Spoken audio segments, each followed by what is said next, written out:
This week on C-SPAN's Afterwards podcast, Tim Weiner talks about his book, The Mission, the CIA in the 21st Century. It's a detailed look at the CIA since the 9/11 attacks, based on on-the-record interviews with 6 CIA directors, 13 former station chiefs, and many top CIA officials. The book is a follow-on to Mr. Weiner's earlier book, Legacy of Ashes, about the first 60 years of the CIA. Mr. Weiner is a journalist for over 40 years, has written 5 books, and has won a Pulitzer Prize and National Book Award for nonfiction. He's interviewed by Pulitzer Prize-winning journalist and author Dana Priest, who has spent 30 years at the Washington Post, specializing in intelligence reporting and for a time as Pentagon correspondent. She won a Polk Award for her reporting on secret CIA detention facilities in foreign countries. I'm so happy to be here. You and me both. Yes. You want to talk about how we used to be like big competitors? So back in the day, in the late 20th century, before the advent of the internet, the New York Times and the Washington Post did each other the courtesy, if that's the right word, of faxing each other's front pages to one another around 10 o'clock at night. Yeah. Or later. Dana beat my brains out Like on the beat, and occasionally I returned the favor. And so we became fast friends. Yeah, and the editors used to have to take a magnifying glass, because they only got the front page, and try to read the first few Crappy drafts. fax copy. And of course, they would call you at night, no matter what time, and say, Right. "The New York Times is reporting." Can you match that? Yeah. Can you match that in 45 minutes? Yeah. Good old days. Okay. Well, this is quite an achievement to get a quarter of a century in one book, and it's very readable, and like Brad said, most is on the record. So I wanted to start just by talking a bit about methodology. You know, how do you get your arms around 25 years? You talked a little bit about chronology. So you built many chronologies, or how did you do that? Actually, my daughters and their friends built a chron. Okay. My crack research team from the files of the New York Times, mostly. Yeah, you have to keep a chron in your head, particularly if you're a journalist or a spy. I mean, if you're doing a counterintelligence investigation, for example, CIA has been penetrated, how, who, what, when, where, why, you have to build a deep chron to try and make sense of it, right? Same if you're a reporter. I mean, the spy and the scribe have certain affinities, right? We both want to know secrets. We want to know what makes people tick. We want to know what they're thinking. You know, the difference, of course, is that the CIA can pay its recruited agents handsomely, and we don't do that. But we understand each other if there is no prejudice on the part of the CIA officer or analyst to regard you as, you know, a media puke, which is a strong, believe me, bias. But, you know, it's like you land in Jalalabad, Afghanistan, and you say, "Take me to your leader," and you sit down, you have many cups of tea, and eventually you know, talk to one another. Richard Helms, the CIA director under Nixon and Johnson and a charter member from 1947, said, quoting Sun Tzu, "Know your enemy." He said, "The only way to know your enemy is to talk to him." Well, we're not enemies. Huh. Are we? Sometimes we are. In the moment. I haven't found that. Okay. So one of the things you did is you interviewed every past CIA director, correct? The living ones, with some exceptions. With some exceptions. Okay. Did you were you surprised by anyone in particular? Did you interview George Tenet, who's been in hiding since 9/11? When I was on the beat, I interviewed George Tenet, who was the director, the acting director, and then the director for 8 years. He was the director for 7 years to the day, from 97 to 2004. And he and I talked many, many times. For this book, George agreed to do an interview, and then literally at the last minute, the night before, he said, Yeah. Okay. And I think that George Tenet, like George W. Bush, is haunted by what happened after 9/11. Yeah. So you have some, besides chronology, you also weave several personalities that come up over and over through the 25 years who individually tell almost the story of the book. And so I'm going to pick out, I picked out three. We could talk about one right now. Jose Rodriguez. We get introduced to him in the infamous Peru shootdown, where the CIA lies to everybody later about what happened. So can you talk about Rodriguez? Jose Rodriguez was the chief of the Latin American division of the clandestine service until he was removed for what the inspector general called a remarkable lack of judgment. Jose was doing time in the kind of the penalty box at headquarters, looking for an onward assignment on 9/11. The head of counterterrorism at CIA, Cofer Black, Cofer and Jose had been classmates at the farm, the CIA's training camp for spies back in the 70s, said, we'll find something for you to do, and then the next day made Jose third in command of counterterrorism at CIA after 9/11. The counterterrorism directorate had just been given $1 billion boost by the President of the United States. Cofer was removed from his post by the director of the clandestine service at the time, Jim Pavitt, because Pavitt thought Cofer wanted his job, which he did. Through a series of misadventures, Jose became the counterterrorism chief and then the chief of the clandestine service of the Central Intelligence Agency. Upon becoming the head of counterterrorism, as he says in his memoir, I didn't know anything about Al-Qaeda or counterterrorism, and he proved that.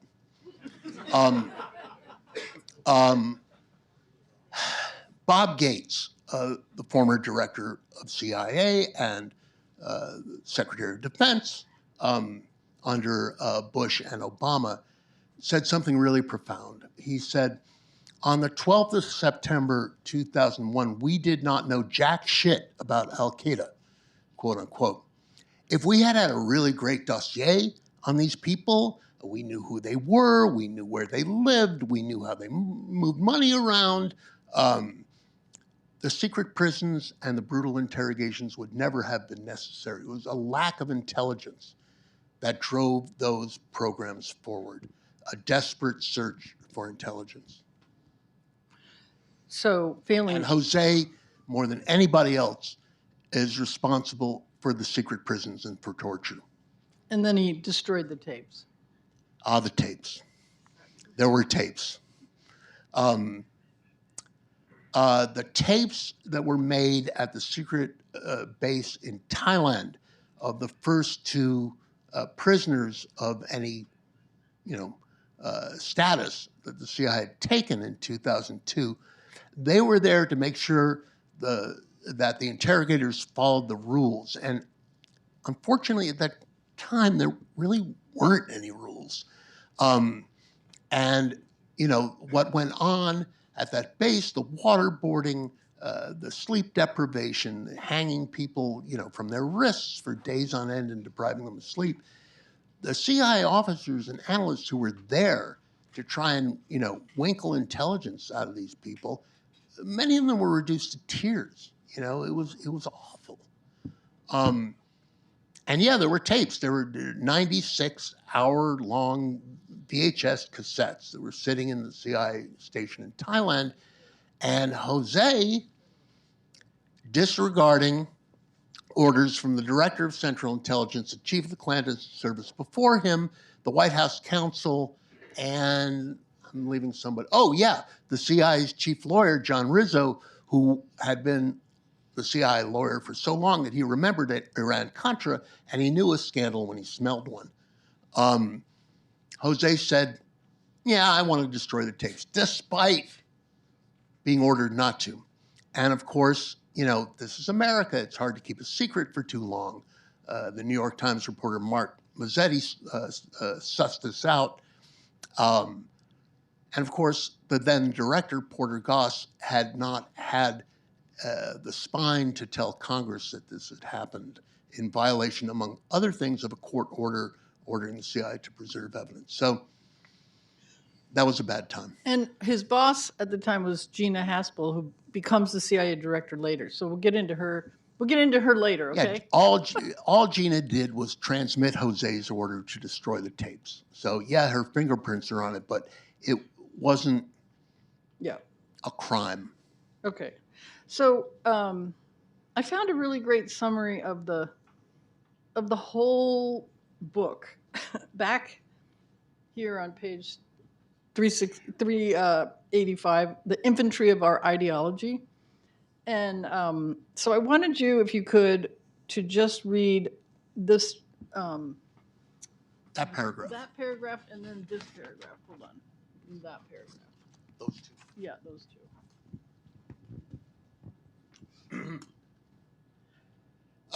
The subtitle, The Infantry of Our Ideology, is from John Le Carré, who said, a nation's spies are the infantry of our ideology. The CIA had crossed the line in the first 20 years of the 21st century, serving as a tool for torture and an instrument of death, running cruel prisons and executing innocent people, though the moral responsibility lay with the presidents who gave the marching orders, not with the officers who executed them.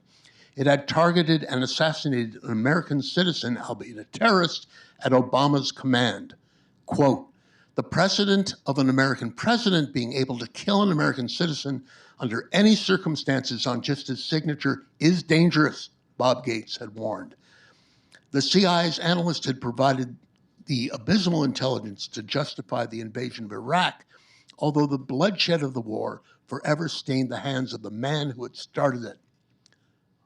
I want to interrupt this fascinating reading by saying that among us is the gentleman who was the chief of the Iraq operations group in the run-up to the American invasion of Iraq, who authored and helped execute a largely successful covert operations plan to penetrate Saddam's military and spy services.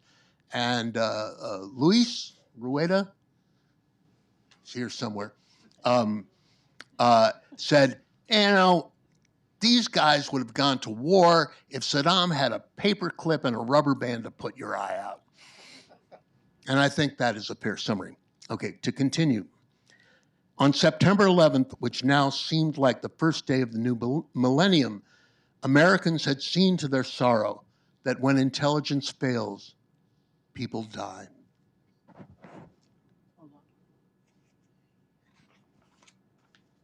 This one here? Yeah.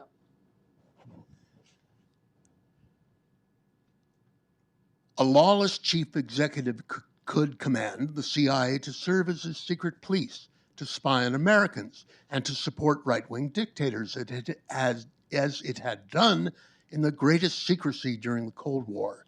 He could demand that it cease spying on Russia and subvert American allies abroad.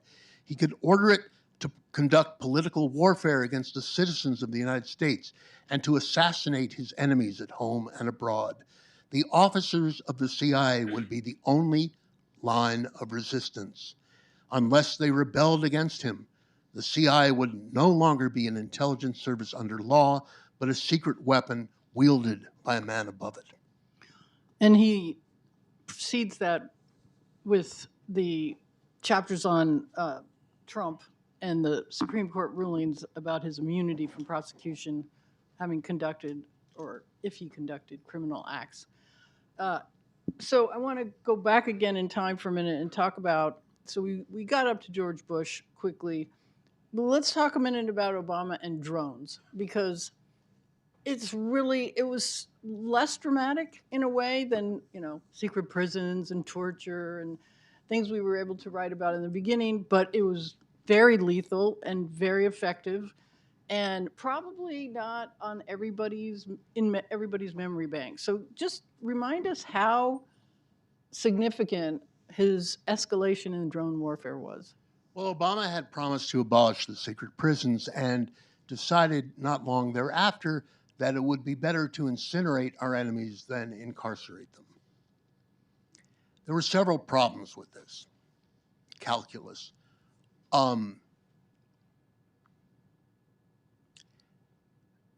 What got to Osama bin Laden's hideout eventually was not torture. The CIA in Pakistan in 07, 08, 09 was recruiting al-Qaeda terrorists under the leadership of the then station chief and future director of the clandestine service, John Bennett. This is not easy. And I don't think Obama anticipated that CIA would be capable of it. You can count, and the numbers in the hundreds, the number of innocent civilians killed by drones, CIA and military drones, under Obama. And, at one point, the commander of American forces in Iraq, Stanley McChrystal, said, "When are we going to get it through our fucking heads that killing civilians is going to lose us the war?" I note, for the record, that we did not win the wars in Iraq and Afghanistan. So Obama's calculus for the Nobel Peace Prize and his argument that if we betray our values, we are lost. Made a calculus, and it was driven in great part by John Brennan, whom he appointed as director of the CIA in 2014. It was better to kill them than to try and suss them out and recruit them. Okay. The other thing that happens under Obama is the Assange, Julian Assange from WikiLeaks obtains Vault 7, which is this. Two different things. Okay. Yeah. That's clever. Okay. I wanted you to talk about Vault 7. Well, Vault 7 was an inside job that was accomplished by a sociopathic CIA techie who basically downloaded and slipped to Assange all the digital tools that the CIA had developed since creating a digital directorate, its first new directorate in decades, in 2015. And that was a huge blow. But the real inside job was that years earlier, probably 2012, Julian Assange, who posed as a journalist, was recruited by the Russian intelligence services shortly after he took refuge in the Ecuadorian embassy in London after being charged with rape in Sweden. And the operation in which the Russian intelligence services rat-fucked American democracy by monkey-wrenching the 2016 election in favor of Donald Trump could not have happened without Assange. if you followed his story, you know that he eventually pleaded guilty to a charge of espionage. Okay. He was a Russian agent. C-SPAN's Afterwards podcast continues in a moment. Now back to C-SPAN's Afterwards podcast. So, your opinion of what happened during the lead up to the election in 2016 is very black and white. And you don't make a lot of, or I'm not sure at all, of the Mueller report, which is a little more nuanced than you write. So, is it fair to say that you believe Donald Trump is a Russian asset? Which is really what you say in the book. I don't actually say that. Really? Right up to the edge of saying that, but I don't say that. Right up to the edge. You know, for the last 10 years, people have wondered, what is the nature of Trump's bromance with Vladimir Putin? Mm. Okay. Does he like Putin because he wants to be like Putin? An autocrat unrestrained by law. Many people, journalists, spies, diplomats, citizens, have speculated on the nature of that relationship. And to me, the question was answered this past February 24, when Trump ordered the U.S. to vote with Russia, Iran, and North Korea against a UN resolution condemning the Russian invasion and occupation of Ukraine. He wasn't Putin's asset. He's Putin's ally. And he, has changed his tune in the last couple of days. Someone got to him and said, Putin is not your friend. But that can change. That is a decision and revision which an hour can reverse. For the last 10 years, the CIA has been in Ukraine, working with the Ukrainians and helping to ensure their survival. And after the Russians monkey-wrenched the 2016 election, there was a new chief of the clandestine service, and his name was Tomas Rakusan. His roots are Czech. He was 9 years old when Soviet tanks rolled into Prague to crush the people's resistance to Soviet oppression. His feelings about the Russians were bred in the bone. And this is the spring of 2017. And Tom Rakusan called in the top officers of the clandestine service, most of whom had spent most of the last 15 years running counterterrorism operations. And he told them,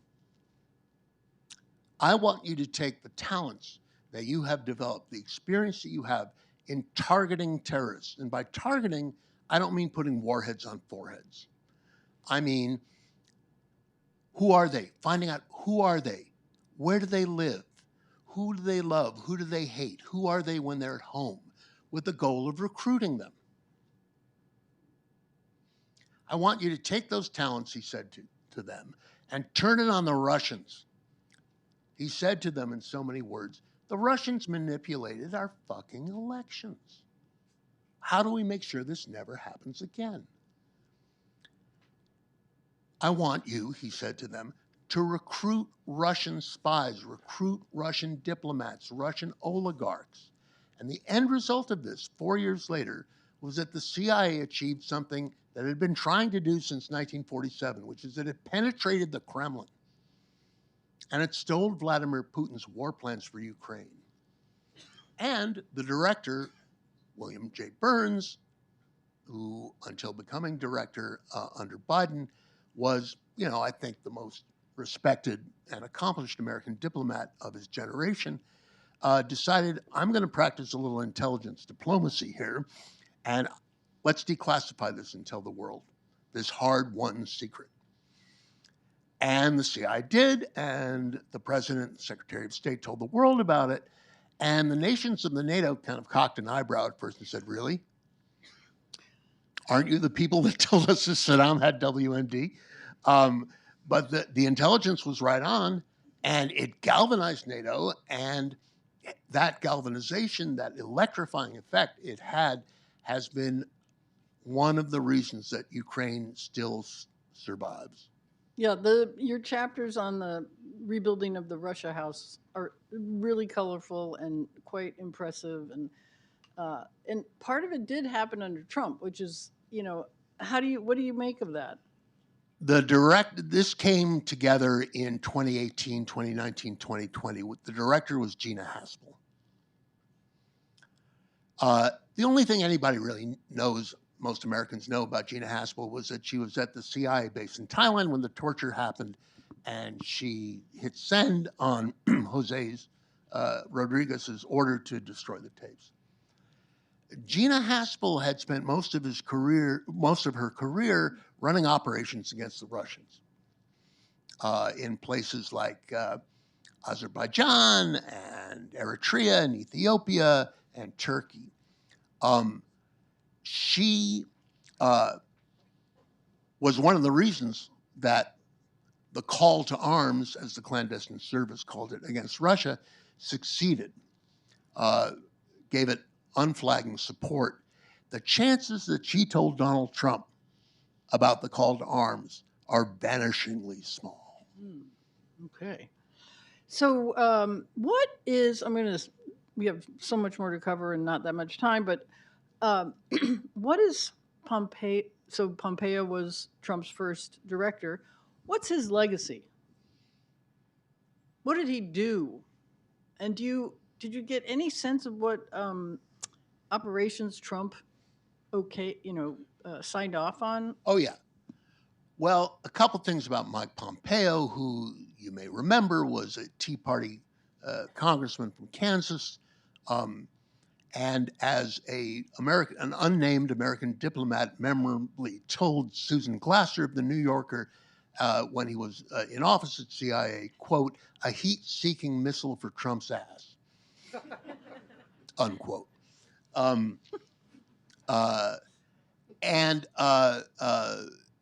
My chapter about Pompeo is called Kneecapping and Ring Kissing. He gleefully kneecapped his enemies, and he kissed the president's ring, at every available opportunity. But one thing he did was to bring back from bureaucratic exile at CIA a guy named Mike Andrea. And Mike Andrea had been running counterterrorism operations from 2006 to 2016, at which time John Brennan, then the director, shelved him and gave him a job reviewing ongoing covert operations, which is, the penalty box. And DeAndrea was, without doubt, the most lethal covert operations officer in the history of the CIA. He ran counterterrorism. He ran drones. Interesting character, a Muslim convert, a vegetarian, and a chain smoker, and tough guy. So Pompeo called DeAndrea back in from the penalty box in 2017 after asking his second in command, Gina Haspel, what should I do about Mike Andrea? So he called DeAndrea into his office on the 7th floor, Pompeo did, and said, "Hey, Mike, how you doing? So they tell me you're a shithead. They tell me you're an asshole. They tell me you are impossible to work with." And DeAndrea gave the perfect answer. He smiled a thin smile, and he said, "Mr. Director, I am not impossible to work with." And Pompeo said, "Great, you're the new chief of the Iran Mission Center." And the outcome of that was, in January 2020, the United States military and the CIA assassinated the chief of the Iranian Revolutionary Guard Corps, Soleimani, at the Baghdad airport with a Reaper missile. And that was the crowning achievement of Mike DeAndrea's career. Pompeo was long gone. He became Secretary of State.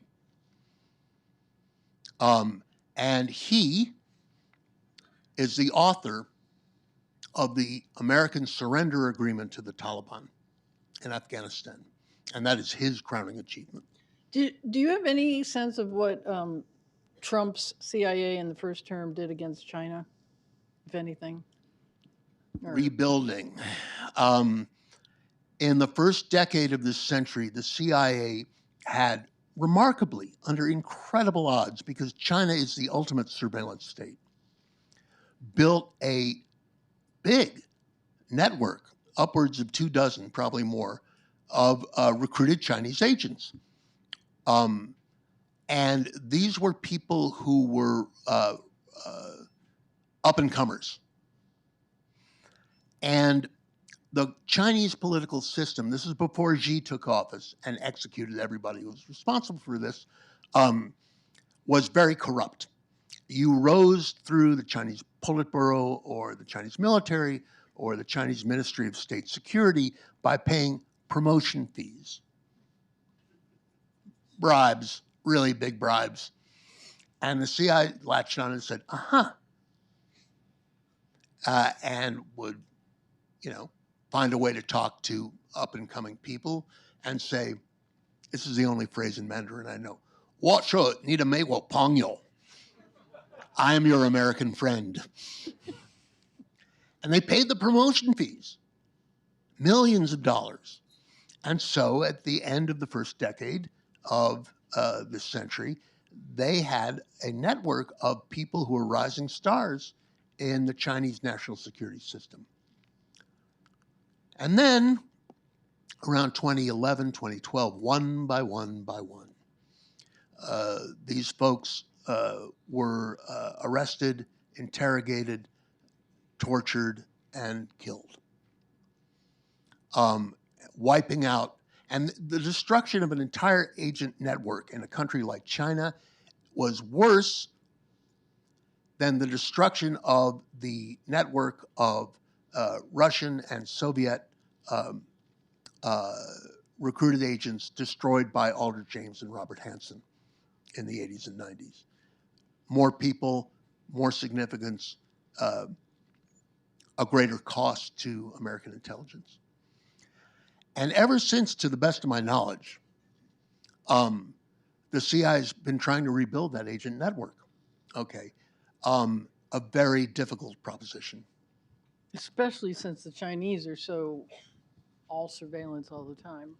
Yeah, I mean, one of the great challenges, anybody know how many closed circuit TV cameras there are in China? Take a wild guess. 100 million. Upwards of 500 million. And what the Chinese are trying to do through espionage, cyber attacks, is to project their surveillance state into the United States. Yeah. And one thing they did that is of particular consequence to CIA was in 2014, they stole all the files of the Office of Personnel Management. And everybody in Washington knows what the Office of Personnel Management is, right? Including the security files, the SF-86 files of everybody who worked in American intelligence, including the CIA. And they took this data, 22.5 million people, okay, and I don't know how many, but hundreds of thousands of people in the intelligence community. And they took this data and they crunched it along with biometric data that they had stolen from the world's international airports. They gave it all to Alibaba. They enhanced it they stole the Anthem healthcare system records of everybody in America, hundreds of millions of records. And so now they got a pretty good picture of who's who in the zoo of American intelligence.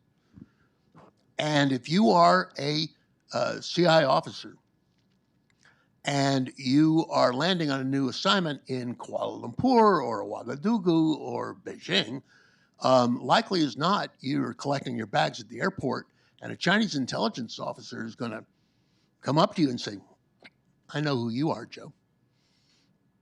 Tough business. Yeah. And they also took Hertz and Marriott. I mean, I'm sure they can find people when they're traveling. So I'm going to skip Bill Burns because he's a whole book. He's writing his own memoir. Okay. We don't really have. But I want to go to today. John Radcliffe and Trump's attitude towards the rank and file of CIA now? Is it as much distrust as in the first term? Oh, it's so much worse. It is so much worse. The last year of Trump's first term, after his acquittal on his impeachment for trying to extort Ukraine, you know, I'll give you your weapons if you give me dirt on Joe Biden. Lest we forget, it seems so long ago. Trump was emboldened. And just, I'm probably not telling you anything you don't know. Trump thinks CIA is the capital of the deep state. He called its officers Nazis and Gestapo and stormtroopers after their assessment that the Russians had helped him win the 2016 election. And he aimed to capture the U.S. Intelligence Committee in the last year of his first term. And one of the ways he did this was to appoint a 3-term Texas congressman and MAGA acolyte named John Ratcliffe as the director of national intelligence. And Ratcliffe spent 8 months in that post in 2020, distorting and twisting intelligence reporting to please Trump. He has continued in that role as CIA director. I mean, the list is long. Here's the gist of it. Ratcliffe comes in as director of CIA in 6 months ago. He fires everybody the CIA has hired in 2023 and 2024 because they're Biden people. He encourages everyone of a senior rank over a certain age to retire. He imposes an ideological purge on the promotion of CIA officers. And some of them are asked, who really won the 2020 election? What did you think of January 6th?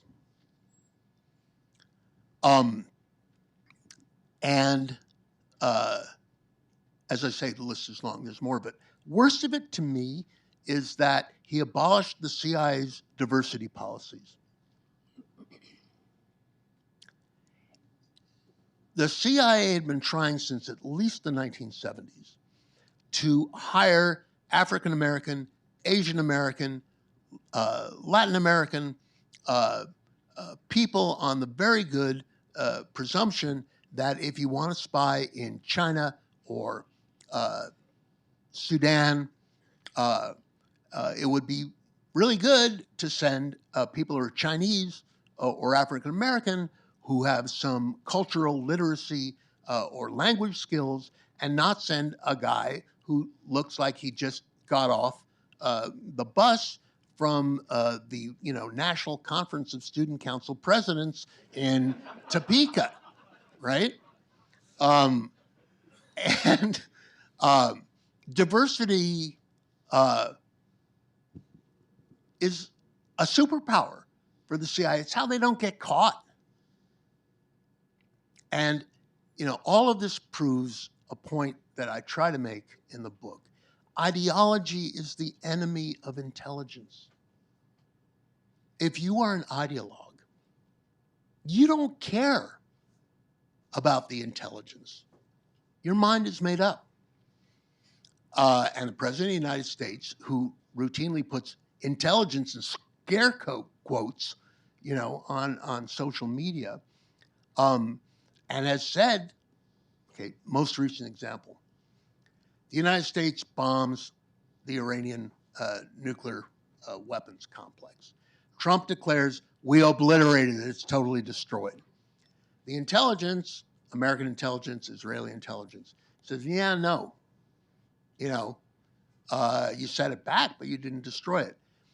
And Trump said, I don't care what the intelligence says. And the Secretary of State, Marco Rubio, on the same point says, forget about intelligence. You could put forget about intelligence on a banner and hang it from the White House walls, because that's where we're at right now. Richard Helms, the Cold War CIA director, once wrote, if we are not believed, we have no purpose. And that raises a question of where American intelligence is going to go for the next 3.5 years. That's not the only question. C-SPAN's Afterwards podcast continues in a moment. Now back to C-SPAN's Afterwards podcast. Thank you. So we're going to take questions. If you want to come up to the microphone, that's where we're going to take them from.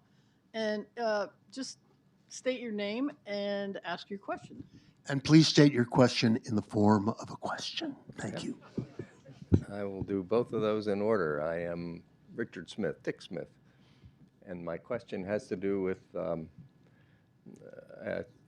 some information that you gave us a little while back about how rapidly this large, impressive collection of assets that had been accumulated in China, how rapidly it sort of deteriorated early in the 21st century, which made it sound like there was some single failure or whatever that explained all this. There were at least two. Okay. Can you tell us something about those two? Or Counterintelligence investigations take a very long time, years, decades. And 12, 13 years into the counterintelligence investigation of how this happened, there are two answers, but not the answer. CIA used, it's called COVCOM, Covert Communications System, to talk with its recruited agents, not just in China, but in Iran, for example. And what this was, as it developed, was a rudimentary set of internet sites that looked like they were sports sites or entertainment sites. And you went on these sites and you hit, the secret password, and you were into the covert communications system. There were hundreds of these. They had consecutive IP addresses, so that if you pulled one thread, the sweater became unraveled. And the Iranians got onto this first, and they told the Chinese and doubtless the Russians. Okay, so the how can I put this politely? The lack of sophistication of the COVCOM is one factor. Right. There was also a former CIA officer who was Chinese. He'd been in and out. He was, a head case. He subsequently pleaded guilty to espionage, but he's not the answer either. It was the COVCOM plus this guy and some X factor. Because the Chinese COVCOM was more sophisticated than the Iranian COVCOM. And there are some very good counterintelligence officers at CIA trying to suss this out. And it may take another decade. Counterintelligence investigations are tough because you're damned if you do and you're damned if you don't. If you catch the spy, the people say, why didn't you catch the spy, 5 years earlier? And if you don't catch the spy, hurry up. Yeah, and if counterintelligence officers maybe drink too much or question whether God is just, you can forgive them. Thank you. Okay, next. I went to a talk at Heritage where they had John Radcliffe and director Robert Redfield, former CDC director, and I asked what they knew about COVID origin, and Radcliffe said, we know a lot that we can't say, and Dr. Redfield said, we know exactly where it came from. It was a diffuse project that was a cookbook for making COVID that DARPA had rejected, and that they took it and used, and the director Redfield was iced out of the talk, and it was confirmed by Dr. Francis Collins at an Aspen talk. Your question. So the question is, if Jeremy Farrar was the guy who led the debate, not the CDC director Redfield, and he was partners with Peter Daszak from EcoHealth in Vietnam in 2010, that collection, and he didn't divulge that he had a conflict of interest. Is this a bigger cover-up than Watergate? The COVID. Is there a big cover-up of COVID? Probably not. You know, you're above my pay grade when you're asking me about the origins of COVID, but you know, that is an investigation that is probably ongoing and will last for a long time. Okay. I have no idea. Tim, thank you for the work you've done. Legacy of Ashes was a marvelous book. I'd like to hear what you think of the current discourse about the so-called rules-based order. So the notion is the United States today is accelerating the unraveling of the order because of whatever is happening, right?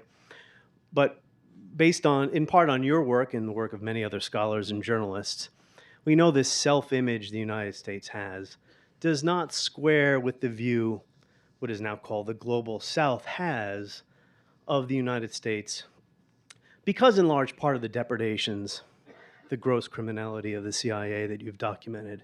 So can you talk about this whole idea today that we're now losing the world? Forgive me if I give a slightly long-winded answer, since I see no one standing at the podium here. The CIA was fortunate during the Cold War and the last decade of the 20th century, in that the United States, for its flaws, stood for freedom and democracy in the world. It was a remarkable fact that after the Cold War ended, the number of democracies in the world rose until in the summer of 2001, the number of democracies and the number of autocracies in the world was roughly equal. Had never happened in the history of civilization.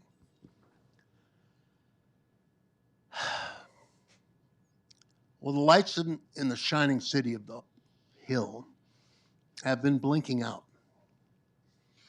And by 2003 and 4, partially as a consequence of the prosecution of the war on terror, the number of democracies in the world began to decline, and we have been in a democratic recession for 20 years.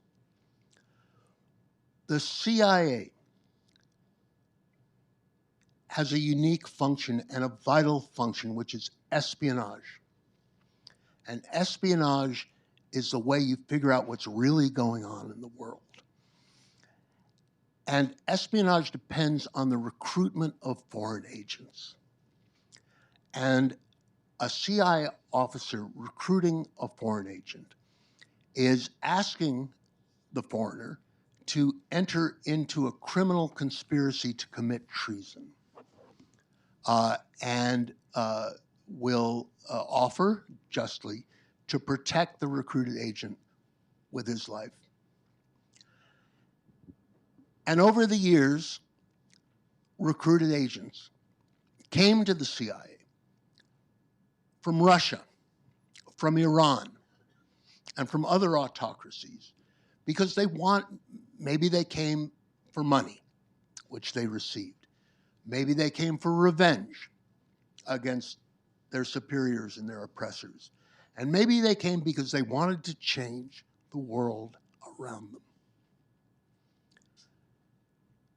We do not stand for freedom and democracy today. The President of the United States has joined the authoritarian axis. And that is going to make the business of espionage and the recruitment of agents and the challenge of understanding what's going on beneath the surface of things harder than it already is. And that is a danger. Next.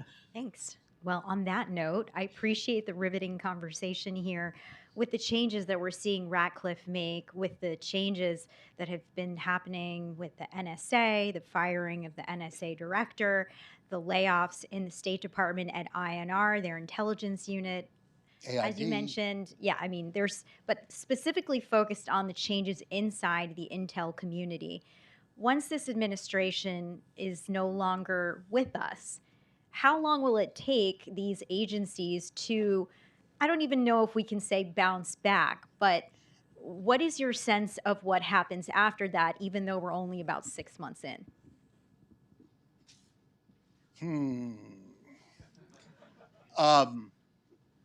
I am not a good prognosticator, and I have learned through experience that he who lives by the crystal ball will end up eating broken glass.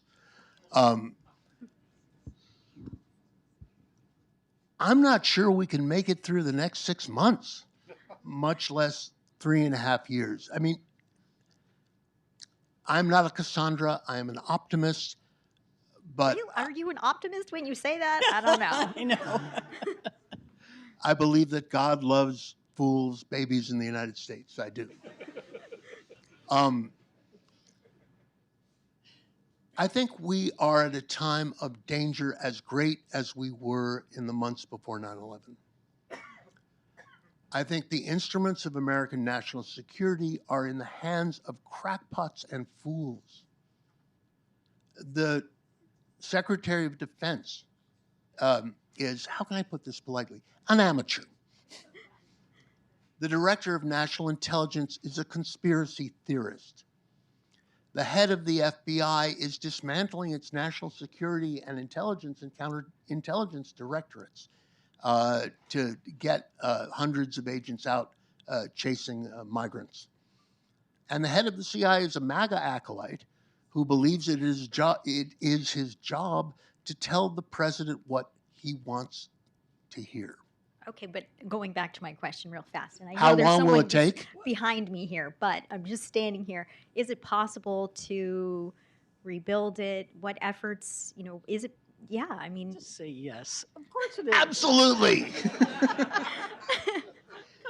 I think the larger question is, what will it take for smart young people to want to work for the government of the United States after this? well, the CIA is still showing that they're hiring on Instagram. I'm going to leave. Thank you so much, though, both of you.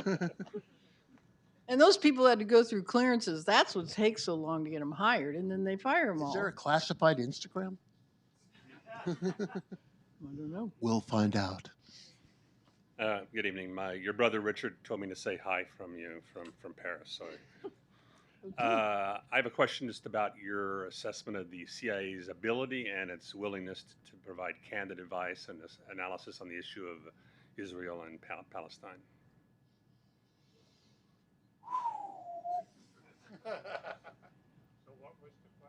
The question is, can the CIA provide candid intelligence and candid analysis about questions of Israel and Palestine? Not just candid, but also meaningfully analytical. Have they been defenestrated like a lot of other parts of the intelligence community?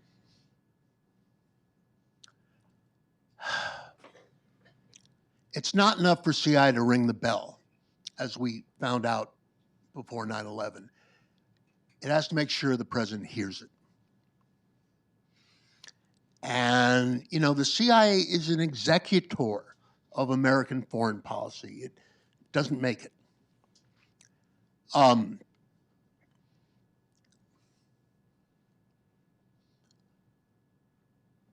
The CIA is also, part of American political culture.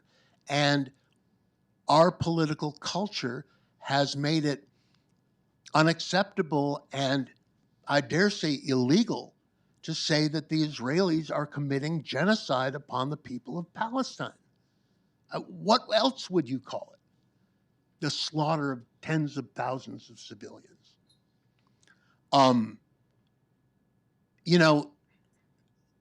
A day ago, the Israelis bombed a church.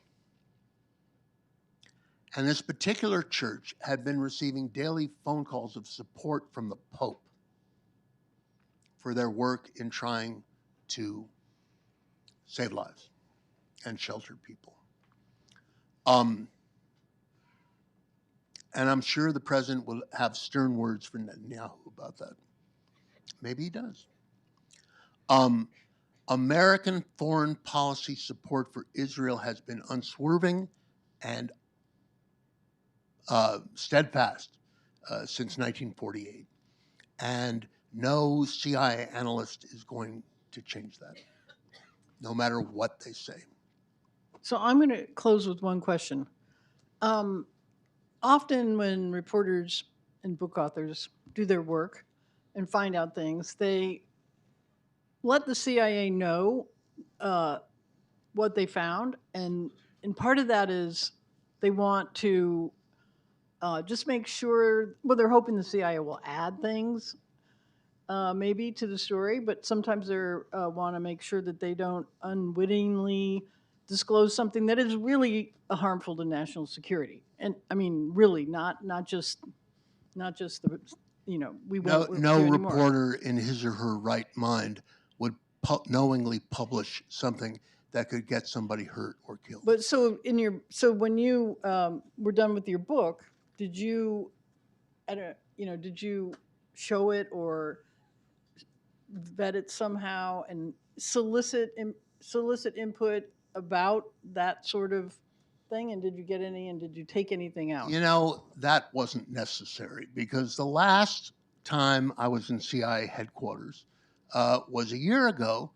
I had asked to interview the sitting chief of the clandestine service, Tom Sylvester. And I actually checked this with you, that has any sitting chief of the clandestine service ever given an on-the-record interview of substance before? And you said, nothing worth printing. So I spent an absolutely fascinating hour in a windowless chamber at CIA headquarters with the sitting chief of the clandestine service, Tom Sylvester. And, I had done a great deal of reporting on Sylvester's career up to that point. And you can't take a tape recorder or a phone into CIA headquarters for obvious reasons. So the CIA transcribed the Q&A. We shook hands. And they took, I don't know, about 4 months to vet the transcript. And they came back and said, yeah, you can run with it. And quick story.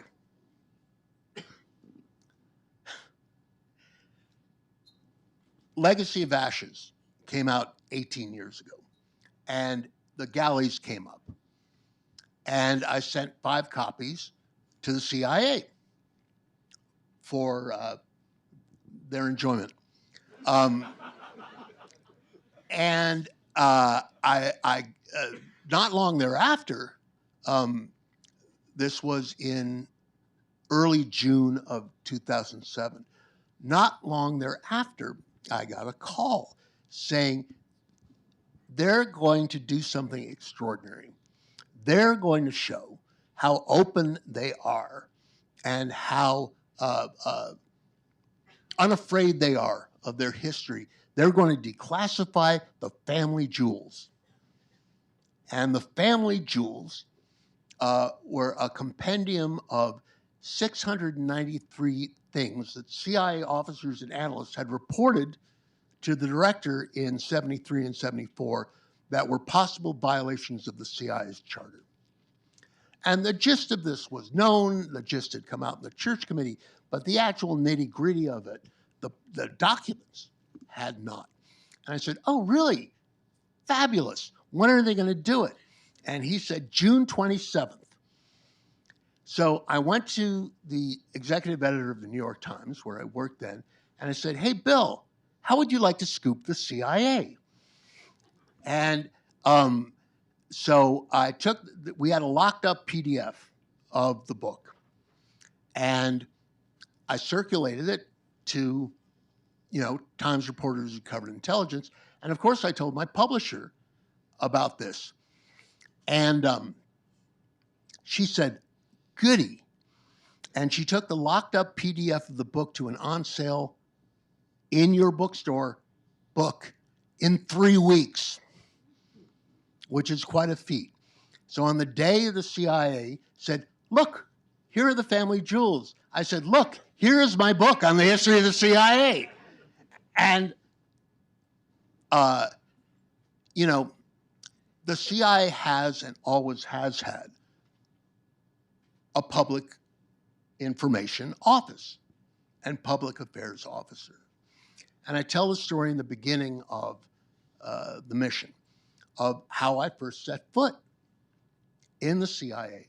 So I was 31, and I was fixing to go to Afghanistan during the Soviet occupation because it was not a secret. The CIA had been pumping hundreds of millions of dollars of weapons into the hands of the Mujahideen to bleed the Soviet bare, and they were about to introduce the Stinger anti-aircraft missile. Before it had been Soviet bloc weapons that they were pumping in with the help of the Saudis and the Chinese and the Egyptians, but now they were going to put an American weapon in the hands of the Mujahideen, and it was going to kill Soviets. And I said, boy, that's a great story. I'm going to Afghanistan. I'm going to find me a Stinger missile in the hands of the Mujahideen. And I called up the CIA, as one does. I had never called up the CIA. And I said to the public affairs officer, Pete Ernest, later the director of the International Spy Museum, I said, hello, how are you? I'm going to Afghanistan to write about this secret covert operation that you people are running. And I understand that you sometimes do country briefings for reporters who are going off to strange places. How about it? And he said, absolutely not, and hung up on me. So off I went. To Afghanistan, and it was a three months of backpacking with the Mujahideen. And I came back to Washington. I hadn't been back at my desk for more than a day. The phone rings. Guess who? It's my new best friend from the CIA, Peter Ernest. And he says, Tim, how are you? And I said, great, how are you? And he said, how was your trip? And I said, it was unbelievable. And he said, how would you like to come in for that briefing now? And I said, I'd be delighted. I'd never set foot in the CIA. So I, drove 7 miles up to the exurbs of Virginia. This is early 1988. And I walk into headquarters of the CIA, into the cathedral that Allen Dulles built for himself, the monument that he built to himself. And I'm sure some of you who don't work at CIA have been there in one capacity or another. And on the left-hand wall, engraved in big bas-relief letters, is John 8:32. And ye shall know the truth, and the truth will make you free. I'm hooked. I go up to the 6th floor, and there are 4 Afghan analysts waiting to talk to me. And the only thing they really want to know from me, I have many questions for them, but they want to know something from me, which is, what's it like? Because they were desk-bound analysts and they'd never been within a country mile of Afghanistan. I mean, Americans didn't go to Afghanistan during the Soviet occupation. Too dangerous. No hotels. No electricity, for that matter. But So I go back down the elevator. I walk out. I turn to my right, and there's the Gospel of John. And I knew what I was going to do with the rest of my career, which is, I thought it would be possible to cover CIA like you cover the cops and the courts. And as Richard Helms said, the only way you get to understand another person is to talk to them. And I have been very lucky to be able to talk to some extraordinary people over the years, some of whom are here today, to whom I'm very grateful. And like I say, reporters and spies, they're kind of brothers and sisters under the skin. Thanks so much for being here. Thank you.